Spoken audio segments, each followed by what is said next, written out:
Hey everybody, welcome back to this week's Dark Avenger Comic Book Review. We've gone through the Independents, we've gone through Marvel. We are now at DC, and as you guys can see, there's a huge stack of DC. This possibly is why DC beat out Marvel. Let's look at Marvel. Yeah, they got all my titles. Yeah, let me see, hold on. Unless they look even. No, this is you could tell, you could see the difference. You could definitely, this is double. This is double the Marvel. Yeah, this is definitely double the Marvel. First of all, we are now in the third month of the DC Comic New 52. Ghost Critic, I agree with you, buddy. It's not new anymore. Stop saying it's the New 52. I mean, I understand maybe it's because it's the first story in the New 52 that it has the New 52 on it. 52 issues? Say it's new? That's it. Yeah. It's not new anymore. We're in the third issue. It's the DC Comic 52 now. That's how I'm going to refer to it, even though it says the New 52. Ghost Critic, I agree with you. It's not new anymore. It's pretty old, actually. We're in the number 3s now. Yeah, it's 3 months old. It's half of a half year old already. Right. Yeah. It's a fourth. It's a fourth of the year old already. It's done. It was done after the first issue, to be honest, but I let it go for the second issues. I'm not. Now it's overkill. It's definitely overkill. First off, like I said, I'm not reviewing Superman anymore. Just to let you guys know, Action Comics 3 did come out this week. I got the variant cover. It came out. That's all you have to say. That's all I have to say. You know, I know. I'm not a fan of everything that's going on in Superman. I'm not reviewing Superman anymore because some people say it's good, so let them review it. Guys, you know I'm a huge Superman fan, but it's that Superman that I'm a huge fan of, not that. So when they decide to change Superman back, I'll review him again.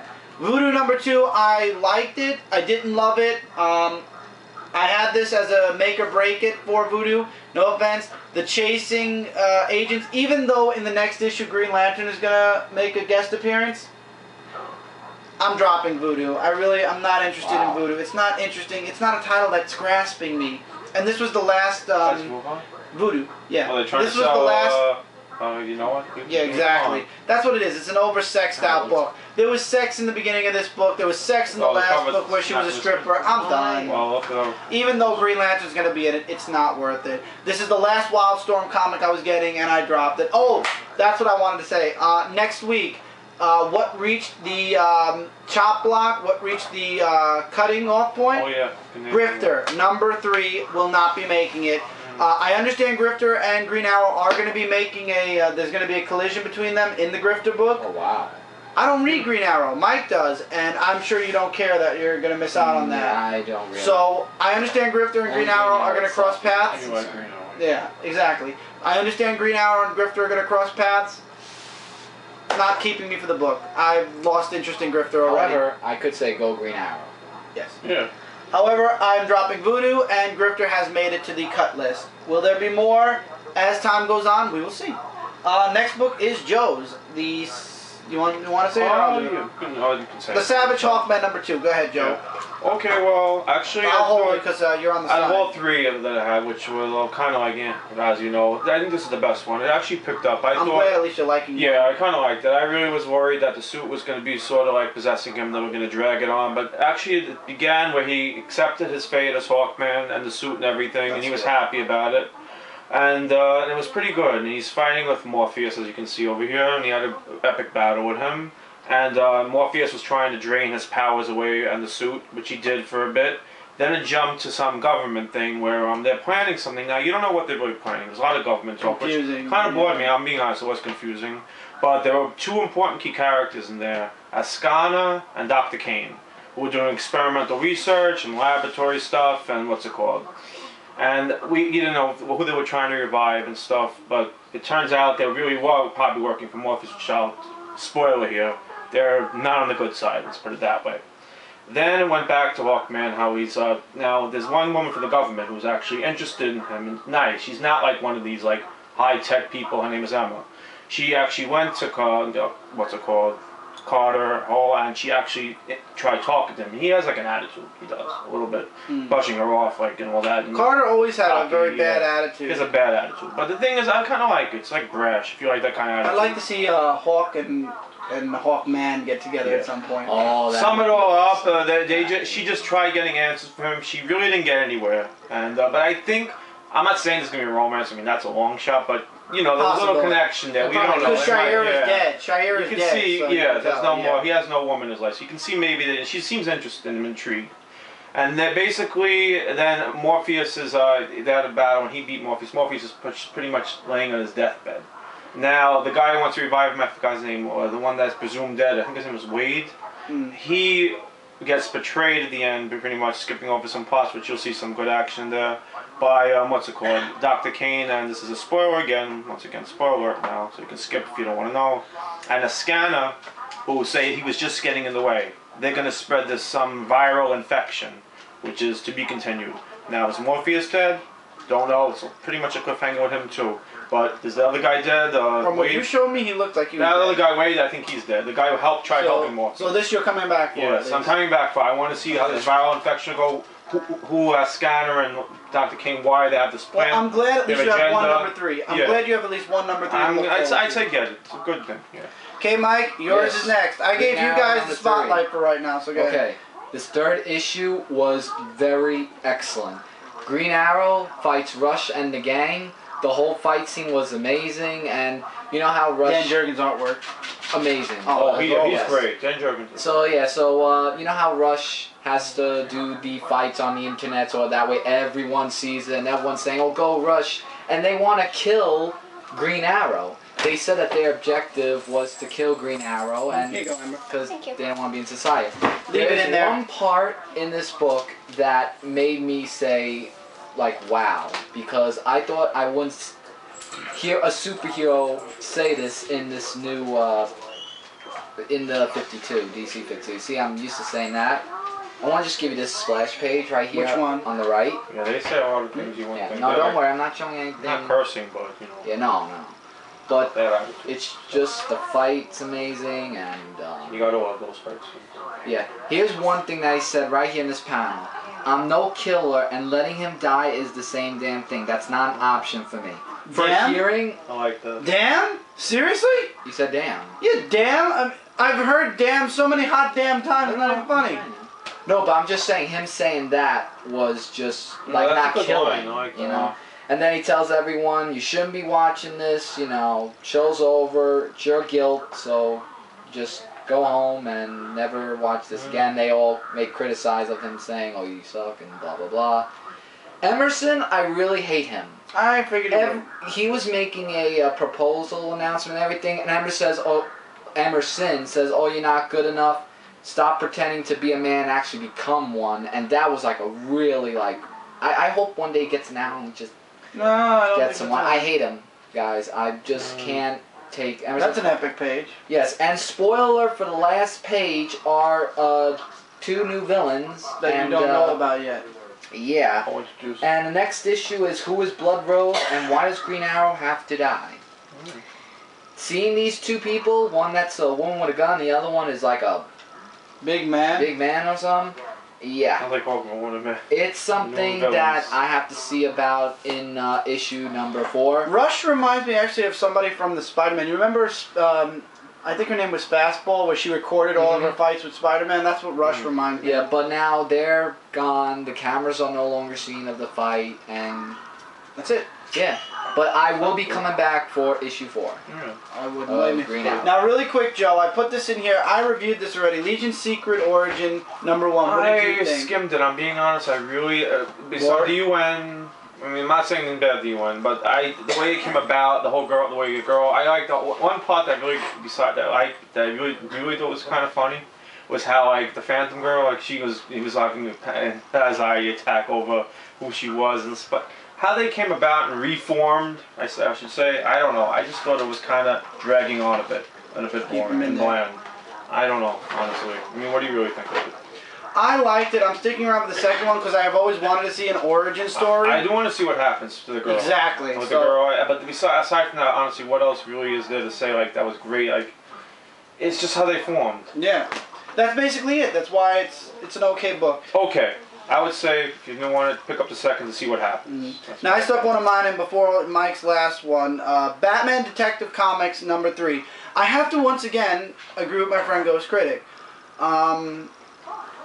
And this is why I love watching other people's reviews, because at least I don't feel like I'm the only one that feels this way. Pre-Flashpoint, Batman was always on target. He always thought 20 steps ahead. Instinct. He was good. In Detective Comics, I feel like Batman's more reckless. He's not seeing the signs that are right in front of him. But it's Batman. He has that instinct. He doesn't. It's innate. He seems more. I'm not gonna say he's like a complete amateur. I know what you But mean. it looks like they dumbed him down a bit. I don't like that. He falls in. He falls for a trap. He falls for the biggest trap of them all. No, he never fell for any traps. He knew. He smelled. He gets himself beat up twice in this book. And the writers are accepting this? This is not Detective Batman at all. It's not. Now I'm gonna go through page by page. Falls in the trap, Batman, and the I actually thought this would be the best for the Batman. First of all, after this first fight, which Batman won, but it makes it look like it's barely, you find out that Inspector Gordon is still alive. And there's a whole bunch of Batman using his detective skills to trying to figure out who the Doll Man is. And there's this little girl called Olivia who's saying she's trying to help Inspector Gordon. She wants to know how to find Batman. He's like, I don't know how you could, where he is, but I know how you could message him. And you see Batman, see this is another thing. Batman's beating the crap out of this guy for Lord knows how long, just to finally realize he has no tongue. The real Batman would have known like that. I didn't mean to lie. It's what he that's what he was, the whole thing. I mean, come on. It's like a lackluster.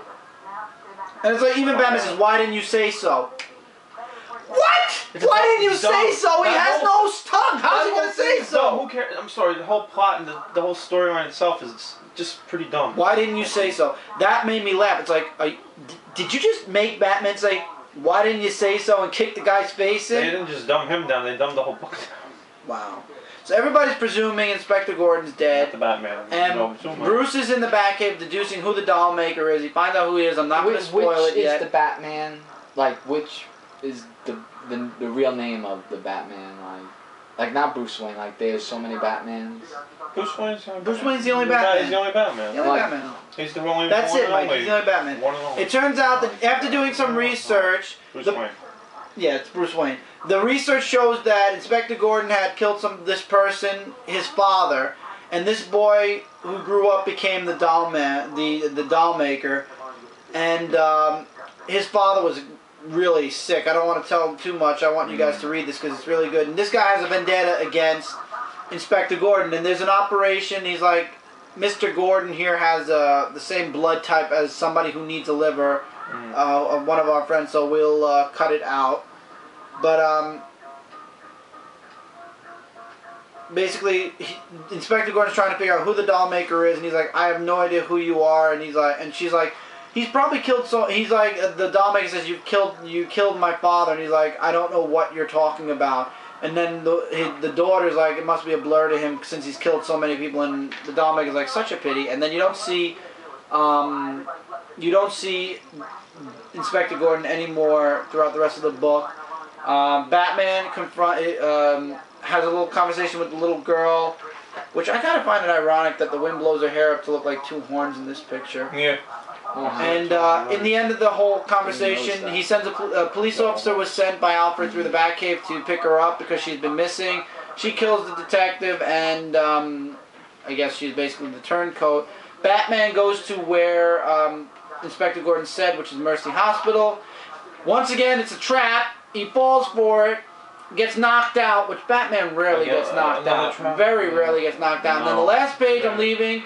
Basically, the doll maker has bidders. That's a good ending, so I'm gonna say. The doll maker has biddings on Batman, and the bidding basically they're showing a video live via internet streaming, and it's Batman versus. You're gonna have to buy the book to see who he's versus. All I'll say is this: if you're a Batman fan, I can you're gonna want to see this. You're gonna want to see the second issue. I'd say that. So it draws really you back. good. They have one thing. I'm coming back for number 4, Yeah. but they've made Batman so dumb.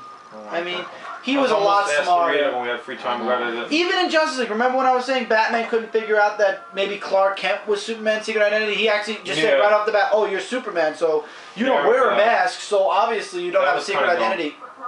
Seriously.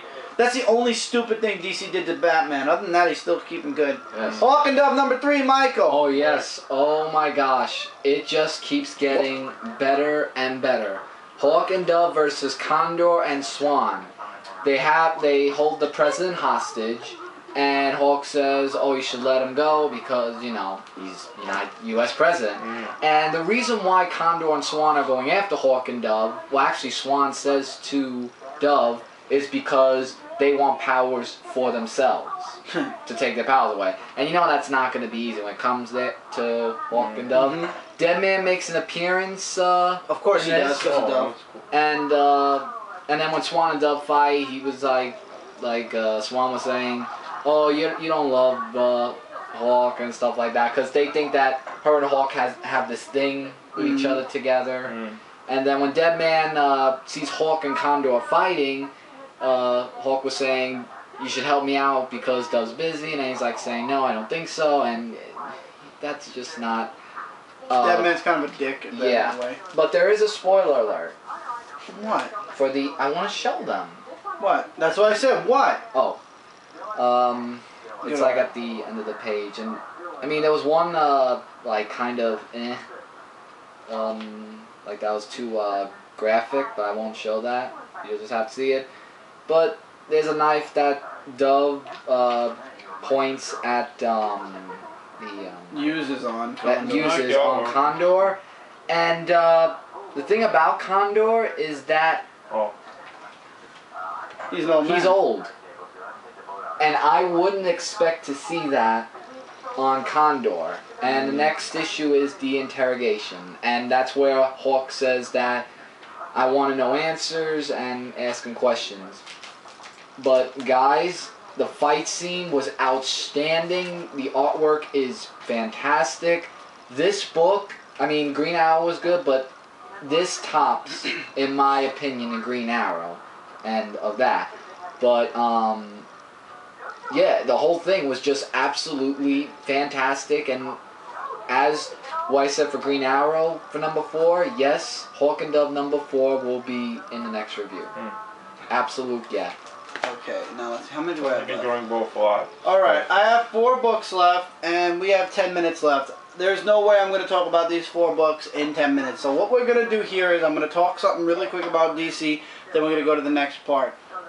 Now, what I've noticed a lot with DC's 52 books, especially with like Hawk and Dove and like, not the Legion of Superheroes, but like Green Arrow and a couple others, this is very good for these comics because a lot of people like you who have never read Hawk and Dove before can pick up this number 1, this new story, without really knowing the characters and still feel comfortable knowing that it's a new story. Because I never knew Hawk. I like that. I like that, but there are just some changes, which I won't really mention, that I'm not really pleased with. I'm kind of amazed about how Marvel, especially with all of their books, especially all of their events they mentioned at Comic-Con, are actually losing readers to this. Now, I have to say... You just said why? The jump on friendly. Right. A lot of new readers there is one thing. There's one thing I actually forgot to mention that I'm going to go back into action for a minute about. Now, if you notice, all the books are drawing the line at $2.99, except this book. Now, yes, it's a variant cover, but if I didn't buy the variant cover, it'd still be $3.99. You want to know why? Why? At the end of the story, which there is Metallo in this, say yes to the yes. Okay, this is what I'm paying an extra $1 for. Are you ready? This is an advertisement for the other Superman books. For Superman, which they have 2 pages, couple of previews, but I'll tell you something. You paying for that? Yeah, I go on CBR.com. I can get all this for free. Thank you, but no thank you. I've already seen every single thing that here's Superboy. Oh God. And then you turn 2 pages. You turn 1 page, and there's Supergirl. Wow. And then you turn again, and that's the end. So basically, I'm paying an extra $1 for a preview of Supergirl, a preview for Superboy, and 4 pages of Superman. Mind you, I've seen all this already. Either I've read it, because this is Superman number 1. A lot of comic fans probably did. Or I've seen the preview like this one on CBR. What's the point of the extra dollar then? No offense. Yeah, no offense. And I don't care what the artists and writers have to say here. Because you know what? If I really cared that much, if CBR had the article, I'd read it there. CBR had a lot of articles about the writer and the artist for this book, and I didn't read it. You know why? I don't care. So stop putting this extra shit in my book and charging me an extra dollar. I don't care. I'd rather pay $2.99 and have shit at the end of my book. Thank you, but no thank you. Make an exclusive edition with this extra shit in it. I don't want to pay an extra dollar for extra shit that I don't care about. That should be a deluxe thing. Exactly. This is shit. First of all, I'm not liking the way they changed it. Chris, companies always, Yeah, so much for drawing the line at $2.99. Yeah. This book, Justice League. They lied about that. Justice League, and there's another couple of books that are $3.99. So much for that $2.99 line. Yeah, the line was being drawn there. I just don't understand. It's stupid. Why am I paying an extra dollar for stuff I already saw in CBR? And they're trying to entice. I mean, the way the economy is today, For people who don't go like you on the internet and do the research, they're trying to entice people to get their other comics. Obviously. No offense, guys. I see this is my personal opinion. I've heard a lot of people that said they see a lot with Superman. I see nothing good in this new Superman. I don't like the I like the artwork. I will say I do like the artwork. I don't like the new relaunch, the new revamp of Superman. You're still looking back in comparison to the 90s, and I don't like what they did here. Superman doesn't want to be Superman anymore. He stopped. He saved this girl who's going to get hit by a truck. The girl is scared of him instead of thanking him. Like in the old DC, if Superman saved the girl from getting hit by a truck, the mother would come take the girl and say, "Thank you, oh my God, thank you for saving my daughter." In this one, she shrieks like Superman's a freak. And then people start throwing bottles and bricks at Superman, and he runs away. He's like, "I can't do this anymore." What? That's stupid. He's like, "Ma." He looks at a picture of Mom, Pa, and he's like, "Ma, Pa, I can't do this," and puts it down. I'm like, wow. Really? Are you? Really? Look, this is just me, but if I was just jumping on board right now, Superman, just jumping on, I would drop it. I would probably drop it after this issue. What? Or before, maybe. Unfortunately, I'm a Superman diehard fan. I'm going to ride this disgusting storm until I can't stomach it anymore. When I can't stomach it anymore, that's when I'll drop it. It's worse when he lost his thing of saying, "Fine for truth, justice," and he hasn't said that yet either. Alright, guys, so we pulled an extra 5 minutes. There's only 5 minutes left to this part anyway before the camera goes off. So, Mike, go ahead, go behind the camera. We're going to go into the next part with my top 4, my 4 favorite books from DC this week. Not saying that all of them weren't good, but other than Voodoo and Grifter, which I dropped, but not saying they all weren't enjoyable to read, but these were my most enjoyed books from 4th all the way to 1st. See you guys in the next part. See you.